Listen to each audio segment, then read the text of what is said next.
Tata sons के पूर्व chairman Ratan Tata का 9 अक्टूबर 2024 को मुंबई में 86 वर्ष की आयु में निधन हो गया। एक प्रसिद्ध उद्योगपति और परोपकारी व्यक्ति, टाटा ने टाटा समूह को वैश्विक सफलता दिलाई और कई उपक्रमों में निवेश किया। उनका निधन भारत के व्यापार जगत और परोपकार के लिए एक महत्वपूर्ण क्षति है। रतन टाटा एक प्रमुख भारतीय उद्योगपति, परोपकारी और टाटा समूह के पूर्व अध्यक्ष हैं, जिन्हें व्यापार परिदृश्य में उनके महत्वपूर्ण योगदान और उनके परोपकारी प्रयासों के लिए जाना जाता है। रतन टाटा का 86 वर्ष की आयु में निधन हो गया है। उम्र से संबंधित स्वास्थ्य समस्याओं के कारण मुंबई के ब्रीच कैंडी अस्पताल में भर्ती होने के बाद 9 अक्टूबर 2024 को उनकी मृत्यु की पुष्टि की गई, जहां बाद में उन्हें आईसीयू में ले जाया गया।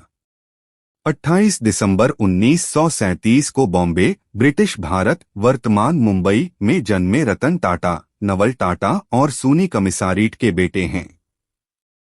जब रतन टाटा 10 साल के थे, तब वे अलग हो गए थे।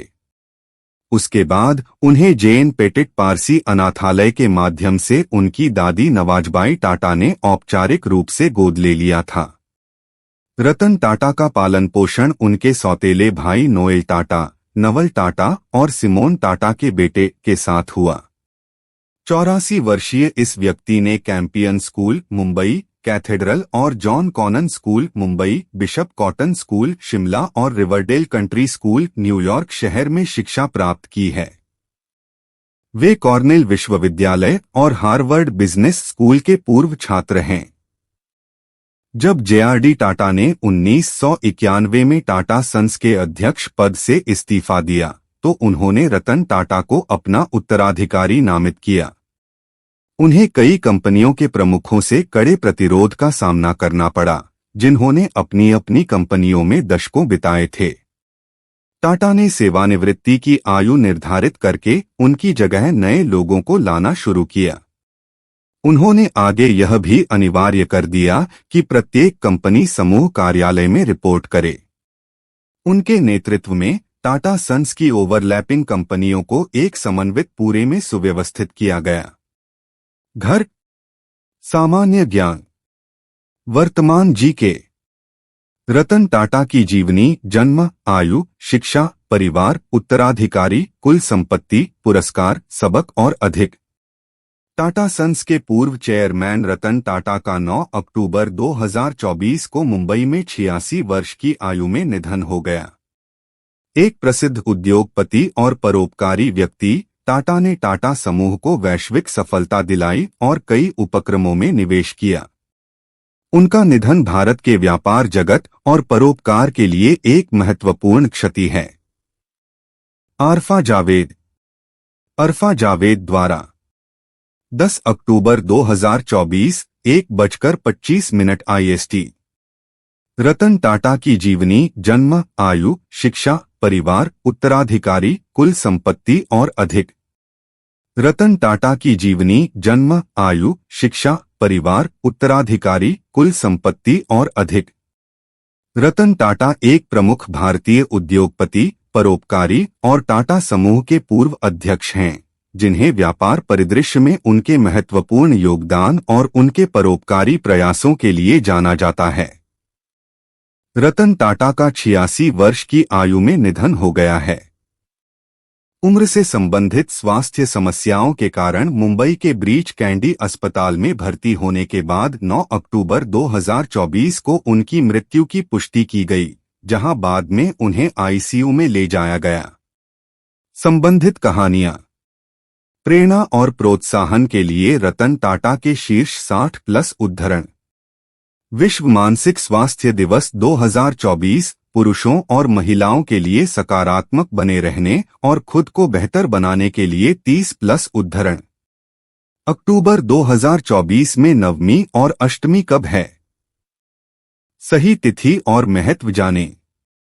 रतन टाटा की जीवनी, जन्म 28 दिसंबर 1937, आयु 86 वर्ष, शिक्षा कॉर्नेल विश्वविद्यालय, हार्वर्ड बिजनेस स्कूल, परिवार नवल टाटा पिता, सूनी कमिसारीट मां। पेशा टाटा सन्स और टाटा समूह की पूर्व अध्यक्ष। परोपकारी इन्वेस्टर। शीर्षक टाटा सन्स और टाटा समूह के मानद चेयरमैन। पूर्ववर्ती जेआरडी टाटा। उत्तराधिकारी सारस मिस्त्री 2012। नटराजन चंद्रशेखरन 2017 वर्तमान। पुरस्कार पद्म विभूषण 2008, पद्म भूषण 2000। निवल मूल्य 6000 करोड़ रुपए। प्रसिद्ध उद्धरण। मैं सही निर्णय लेने में विश्वास नहीं करता। मैं निर्णय लेता हूं और फिर उन्हें सही बनाता हूं। शक्ति और धन मेरे दो मुख्य हित नहीं हैं। रतन टाटा जन्म, आयु, परिवार और शिक्षा। 28 दिसंबर 1937 को बॉम्बे, ब्रिटिश भारत, वर्तमान मुंबई में जन्मे रतन टाटा, नवल टाटा और सूनी कमिसारीट के बेटे हैं। जब रतन टाटा 10 साल के थे तब वे अलग हो गए थे। उसके बाद उन्हें जेएन पेटिट पारसी अनाथालय के माध्यम से उनकी दादी नवाजबाई टाटा ने औपचारिक रूप से गोद ले लिया था। रतन टाटा का पालन पोषण उनके सौतेले भाई नोएल टाटा, नवल टाटा और सिमोन टाटा के बेटे के साथ हुआ। 84 वर्षीय इस व्यक्ति ने कैंपियन स्कूल मुंबई, कैथेड्रल और John Connon School Mumbai, Bishop Cotton School Shimla और रिवरडेल कंट्री स्कूल न्यूयॉर्क शहर में शिक्षा प्राप्त की है। वे कॉर्नेल विश्वविद्यालय और हार्वर्ड बिजनेस स्कूल के पूर्व छात्र हैं। जमशेदजी टाटा की जीवनी भी पढ़े। रतन टाटा टाटा सन्स के अध्यक्ष बने। जब जेआरडी टाटा ने 1991 में टाटा सन्स के अध्यक्ष पद से इस्तीफा दिया तो उन्होंने रतन टाटा को अपना उत्तराधिकारी नामित किया। उन्हें कई कंपनियों के प्रमुखों से कड़े प्रतिरोध का सामना करना पड़ा, जिन्होंने अपनी अपनी कंपनियों में दशकों बिताए थे। टाटा ने सेवानिवृत्ति की आयु निर्धारित करके उनकी जगह नए लोगों को लाना शुरू किया। उन्होंने आगे यह भी अनिवार्य कर दिया कि प्रत्येक कंपनी समूह कार्यालय में रिपोर्ट करे। उनके नेतृत्व में टाटा सन्स की ओवरलैपिंग कंपनियों को एक समन्वित पूरे में सुव्यवस्थित किया गया। विज्ञापन। उनके 21 साल के कार्यकाल के दौरान राजस्व 40 गुना से अधिक बढ़ा और लाभ 50 गुना से अधिक बढ़ा। उन्होंने टाटा टी को टेटली, टाटा मोटर्स को जगुआर लैंड रोवर और टाटा स्टील को कोरस का अधिग्रहण करने के लिए प्रेरित किया, जिससे संगठन एक बड़े पैमाने पर भारत केंद्रित समूह से एक वैश्विक व्यवसाय में बदल गया। उन्होंने टाटा नैनो कार की अवधारणा भी तैयार की थी। इस कार की कीमत औसत भारतीय उपभोक्ता की पहुंच में थी। 75 वर्ष की आयु पूरी करने पर रतन टाटा ने 28 दिसंबर 2012 को टाटा सन्स के अध्यक्ष पद से इस्तीफा दे दिया। साइरस मिस्त्री को उनका उत्तराधिकारी नामित किया गया। हालांकि निदेशक मंडल और कानूनी प्रभाग ने 24 अक्टूबर 2016 को उन्हें हटाने के लिए मतदान किया और रतन टाटा को समूह का अंतरिम अध्यक्ष बनाया गया। रतन टाटा के उत्तराधिकारी का चयन करने के लिए रतन टाटा, टीवीएस समूह के प्रमुख वेणु श्रीनिवासन, बेन कैपिटल के अमित चंद्रा, पूर्व राजनयिक रोनेन सेन और लॉर्ड कुमार भट्टाचार्य की एक चयन समिति बनाई गई थी। समिति ने 12 जनवरी 2017 को नटराजन चंद्रशेखरन को टाटा सन्स का अध्यक्ष नियुक्त किया। रतन टाटा ने अपनी निजी बचत स्नैपडील, टी-बॉक्स और कैशकरो.com में निवेश की। उन्होंने ओला कैब्स, शियोमी, नेस्टवे और डॉगस्पॉट में भी निवेश किया। रतन टाटा का परोपकारी कार्य। शिक्षा, चिकित्सा और ग्रामीण विकास के समर्थक होने के नाते रतन टाटा ने चुनौतीपूर्ण क्षेत्रों में बेहतर जल उपलब्ध कराने के लिए न्यू साउथ वेल्स विश्वविद्यालय के इंजीनियरिंग संकाय को सहयोग दिया।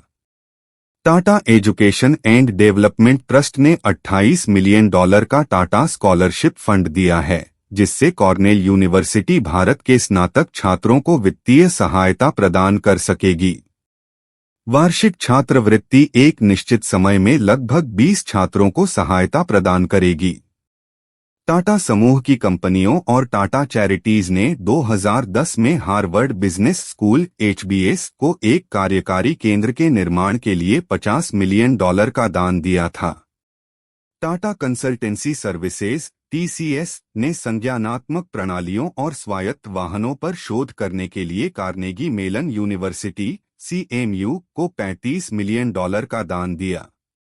यह किसी कंपनी द्वारा दिया गया अब तक का सबसे बड़ा दान है और 48,000 वर्ग फुट की इमारत को TCS हॉल कहा जाता है।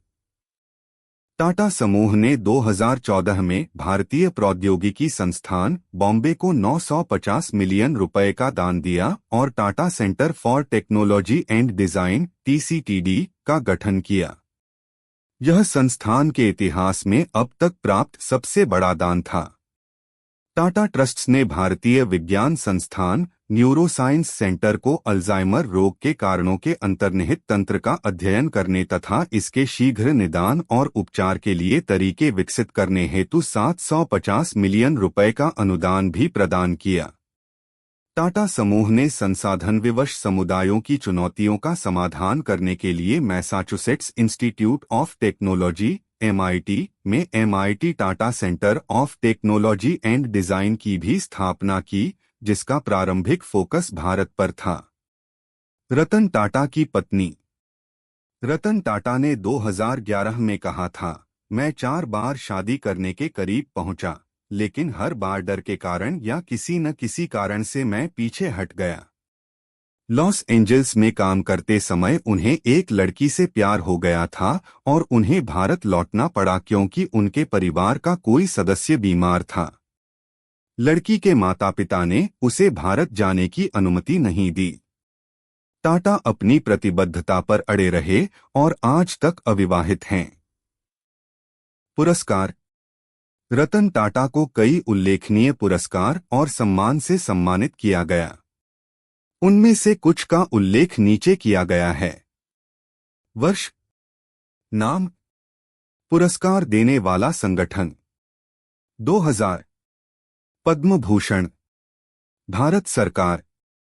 2008 पद्म विभूषण, भारत सरकार। 2001 मानद doctor of business administration, Ohio state university.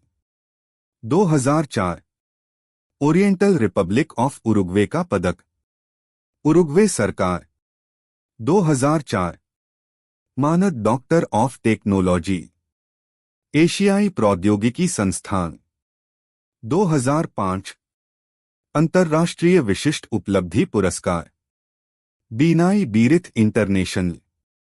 2005 मानद डॉक्टर ऑफ साइंस, वारविक विश्वविद्यालय।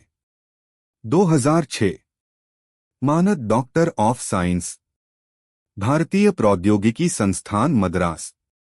2006 जिम्मेदार पूंजीवाद पुरस्कार, विज्ञान और प्रौद्योगिकी की प्रेरणा और मान्यता के लिए फर्स्ट। 2007 मानद fellowship, London School of Economics and Political Science. 2007 Carnegie परोपकार पदक, Carnegie Endowment for International Peace. 2008 मानद डॉक्टर ऑफ लॉ, कैम्ब्रिज विश्वविद्यालय। 2008 मानद डॉक्टर ऑफ साइंस, भारतीय प्रौद्योगिकी संस्थान बॉम्बे। 2008 मानद डॉक्टर ऑफ साइंस, भारतीय प्रौद्योगिकी संस्थान खड़गपुर। 2008 मानद नागरिक पुरस्कार, सिंगापुर सरकार। 2008 मानद fellowship, Institution of Engineering and Technology. 2008 प्रेरित नेतृत्व पुरस्कार, प्रदर्शन थिएटर। 2009 मानद Knight Commander of the order of the British Empire (KBE), महारानी एलिजाबेथ द्वितीय। 2009 2008 के लिए इंजीनियरिंग में आजीवन योगदान पुरस्कार, भारतीय राष्ट्रीय इंजीनियरिंग अकादमी। 2009 इतालवी गणराज्य के ऑर्डर ऑफ मेरिट के ग्रैंड ऑफिसर। इटली सरकार। 2010 मानद डॉक्टर ऑफ लॉ, कैम्ब्रिज विश्वविद्यालय। 2010 हेड्रियन पुरस्कार, विश्व स्मारक निधि। 2010 ओस्लो बिजनेस फॉर पीस पुरस्कार, Business for Peace Foundation. 2010 Legend in Leadership Award, Yale विश्वविद्यालय। 2010 मानद डॉक्टर ऑफ लॉज, पेपरडाइन विश्वविद्यालय। 2010 शांति के लिए व्यापार पुरस्कार, बिजनेस फॉर पीस फाउंडेशन। 2010 वर्ष का बिजनेस लीडर, एशियाई पुरस्कार। 2012 मानद fellow, Royal Academy of engineering.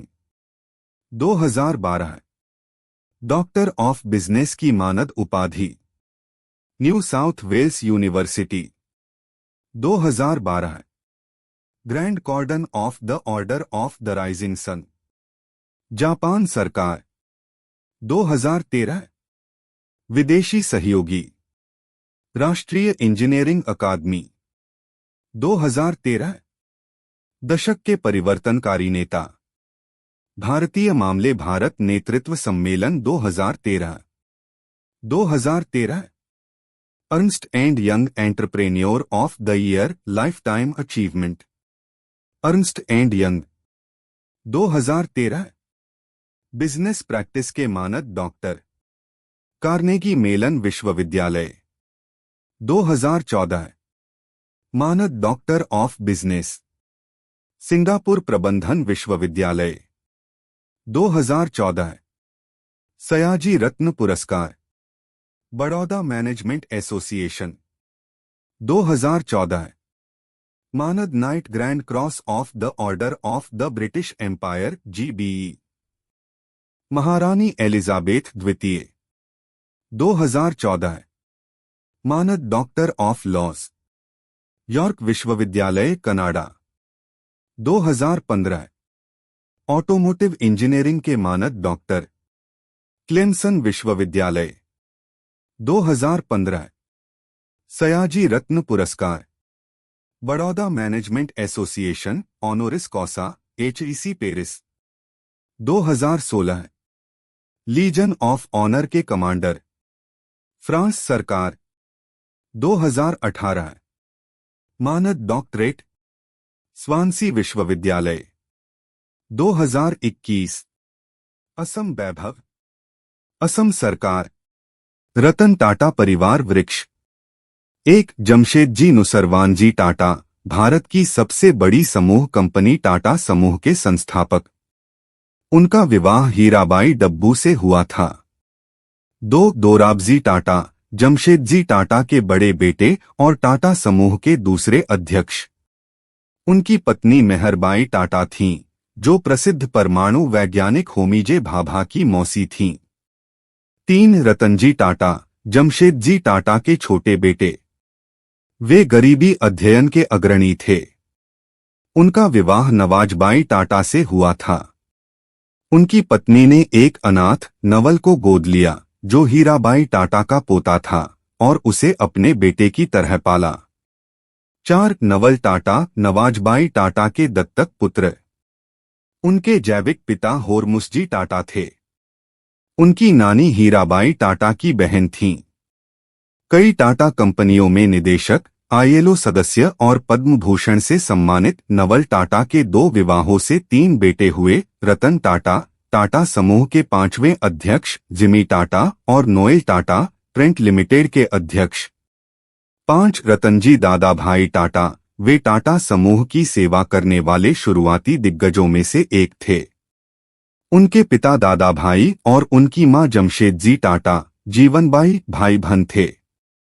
उन्होंने सुजैन ब्रियरे से शादी की और इस जोड़े ने 5 बच्चों को जन्म दिया, जिनमें JRD टाटा और सिल्ला टाटा शामिल हैं। 6 JRD टाटा, वे टाटा समूह के चौथे अध्यक्ष थे। वे टाटा एयरलाइंस, बाद में एयर इंडिया, के संस्थापक हैं। 7 सिल्ला टाटा।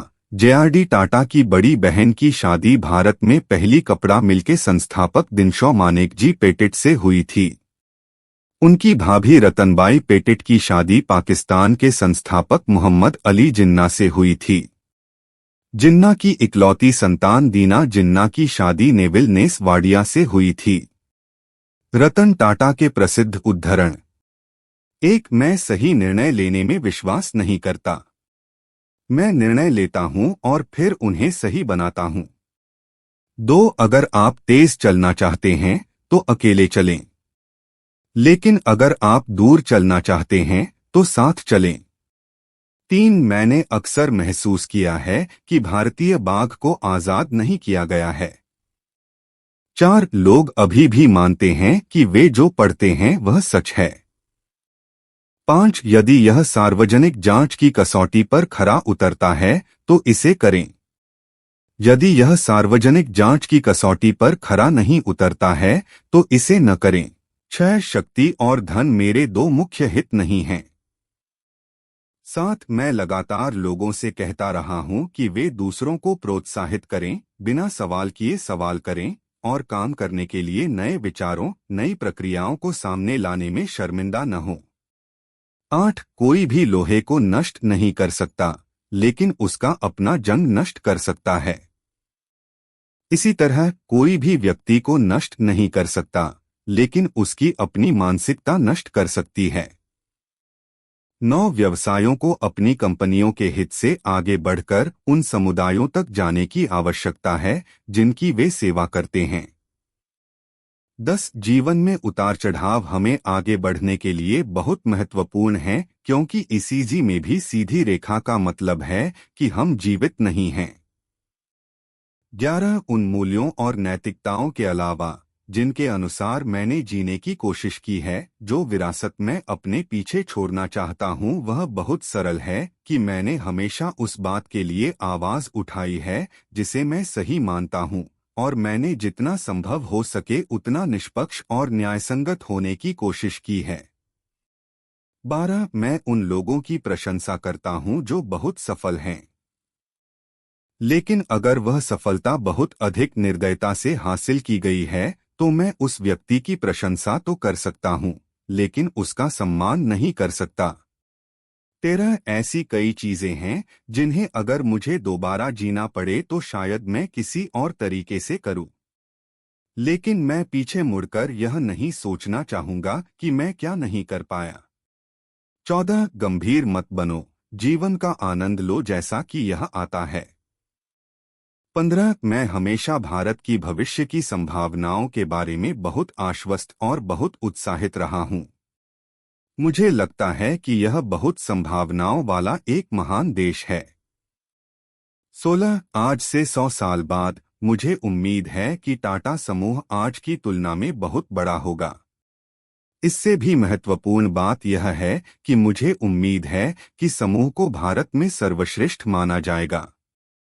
जिस तरह से हम काम करते हैं, जो उत्पाद हम वितरित करते हैं, उसमें सर्वश्रेष्ठ और हमारे मूल्य प्रणाली और नैतिकता में सर्वश्रेष्ठ। इतना कहने के बाद मुझे उम्मीद है कि अब से 100 साल बाद हम भारत से कहीं आगे तक अपने पंख फैलाएंगे। 17 लोग जो पत्थर तुम पर फेंकते हैं, उन्हें ले लो और उनका इस्तेमाल एक स्मारक बनाने में करो। 18 मैंने एक ऐसे व्यक्ति का अनुसरण किया जिसके जूते बहुत बड़े थे। उसके जूते बहुत बड़े थे। श्री जेआरडी टाटा। वह भारतीय व्यापार समुदाय में एक किंवदंती थे। वह 50 वर्षों तक टाटा संगठन के शीर्ष पर रहे थे। आप लगभग यह सोचने लगे थे कि वह हमेशा के लिए वहां रहने वाले हैं। 19 युवा उद्यमी भारतीय पारिस्थितिकी तंत्र में बदलाव लाएंगे। 20 मैं कहूंगा कि एक चीज जो मैं चाहता हूं कि मैं अलग ढंग से कर सकता हूं, वह है अधिक मिलनसार होना। 21 मजबूत लोग जीते हैं और कमजोर लोग मर जाते हैं। कुछ खून खराबा होता है और उससे एक बहुत ही कमजोर उद्योग उभरता है जो जीवित रहने की प्रवृत्ति रखता है। 22 टाटा में हम मानते हैं कि यदि हम किसी उद्योग में शीर्ष 3 में नहीं हैं, तो हमें गंभीरता से विचार करना चाहिए कि शीर्ष 3 खिलाड़ियों में से एक बनने के लिए क्या करना होगा, या उद्योग से बाहर निकलने के बारे में सोचना चाहिए। रतन टाटा का निधन भारत और व्यापार जगत के लिए क्षति। उनकी मृत्यु मुंबई के ब्रीच कैंडी अस्पताल में हुई, जहां उन्हें रक्तचाप में अचानक गिरावट के कारण भर्ती कराया गया था। शुरुआत में उन्होंने 7 अक्टूबर को अपने स्वास्थ्य के बारे में लोगों को आश्वस्त किया था। उन्होंने कहा कि वे उम्र से संबंधित नियमित जांच करवा रहे थे, लेकिन बाद में उनकी हालत बिगड़ गई और उन्हें आईसीयू में ले जाया गया।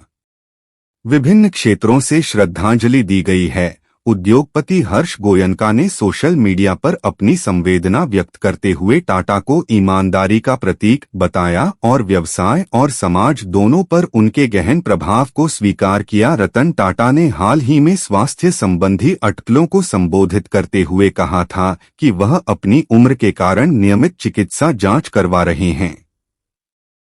यह खबर भारतीय उद्योग जगत के लिए एक महत्वपूर्ण क्षण है, क्योंकि रतन टाटा न केवल टाटा समूह के विकास में एक महत्वपूर्ण व्यक्ति थे, बल्कि एक सम्मानित परोपकारी व्यक्ति भी थे, जो अपने नैतिक नेतृत्व और सामाजिक कारणों के प्रति प्रतिबद्धता के लिए जाने जाते थे।